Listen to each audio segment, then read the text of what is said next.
Retour sur l'histoire de cette entreprise emblématique avec Flavien Texier.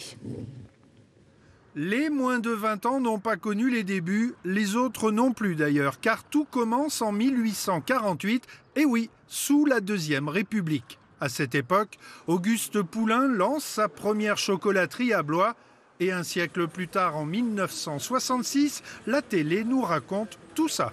Il y a 140 ans, un jeune homme venait tenter sa chance à Blois dans la confiserie.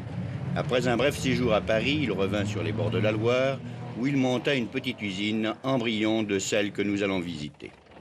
La fabrication du chocolat pose en premier lieu un problème d'approvisionnement. Cela implique un important magasin de stockage avant même de commencer. Résultat, il faut s'agrandir, un choix développé dans les années suivantes. Mais le chocolat Poulain, c'est pas que de la poudre et des tablettes, c'est aussi des publicités et des vignettes à collectionner. Auguste Poulain est un petit malin. L'homme a vite compris les bienfaits qu'il tirerait de la réclame.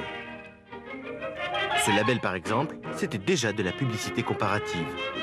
Cette boîte de démonstration a circulé dans toutes les écoles.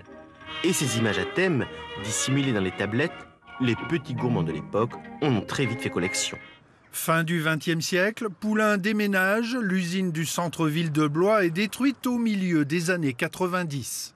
Bientôt, les pelleteuses entreront en action sur les 5 hectares du site de la Villette.